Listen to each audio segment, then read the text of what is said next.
Richard, well, what a weekend it was for you. Yeah. 60-metre world indoor champion. Does it ever sink in? No, I don't think it'll ever sink in. I spoke to a couple of other people. I spoke to Robbie Grabars and he said, he had success at the Olympics. He said it'll never sink in. I'll never realise what I've achieved. So, but it's been amazing. I've never experienced anything like that in my life. To be world champion, it's amazing. I mean, tonight you're down here at Gateshead for the last indoor meeting. I think I've seen about 20 or 30 kids come to you ask for your autograph and picture. I mean, how amazing is that to give back to the people who supported you? It's amazing. I've always wanted to give back to the North East. I believe there's a lot of talented kids out here, and you have to come back. And this is where I was made. I was just like them kids one day, and this is where I was made. I've always competed at North East at championships, all the records here. So I have to give back to the sport of the North East. But it's given me a lot, and it's made me who I am. So it's lovely to see the kids coming for autographs and pictures. It's really humbling.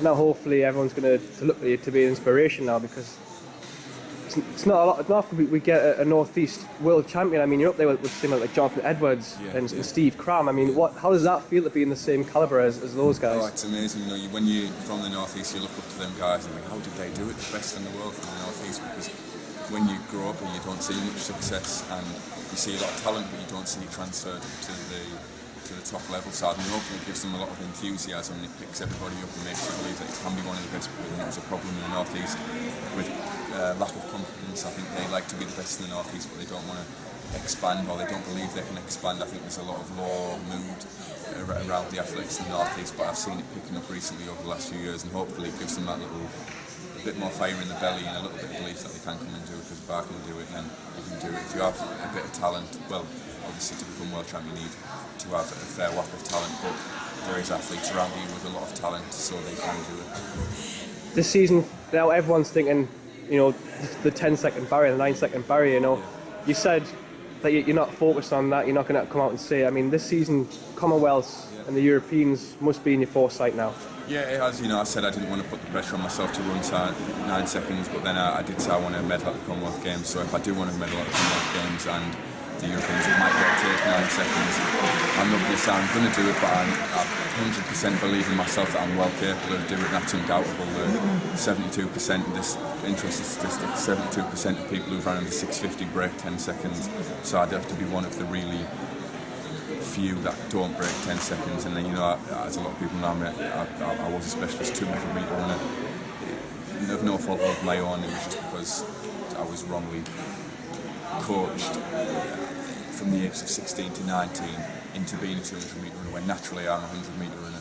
But I have got a really good speed endurance base, so to hold my top speed would possibly take me it would take me under 10 seconds, but it's easier saying that than doing it.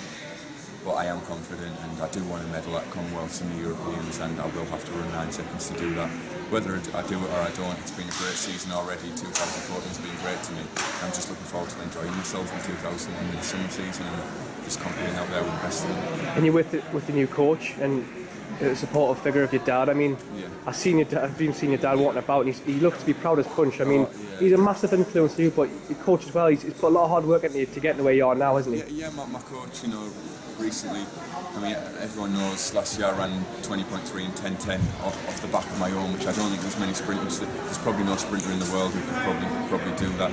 And that's where my coach realised, said, hold on, you ran 10.1 by yourself. If someone gets hold of me and I live as a clean professional athlete with the right technical advice, then there's some special things there, and it's already shown over the space of 4 months. I have got my coach training to thank for correcting my technique, changing my mentality. He's an American coach, so they've got that aggressive, confident mentality, and that's rubbed off on me now, and it's showed in my performances. And finally, just from me, what does it feel like when people say 60-metre world indoor champion? I mean, to me it sounds great, but to actually hear it, what's it like? I can't get used to it. World champion, every human being on earth, and I'm the fastest over 60 metres to have the title on that day. Only when it matters. The only race that mattered to be the fastest man in the world on the only day that matters. It's amazing. Since I was a little boy, I always had my eyes set on becoming one of the best sprinters in the world, but to actually go and do it, to realise the dream and to rise from the ground to the top of the world is amazing. I can't, it's a dream come true, and hopefully I've inspired people.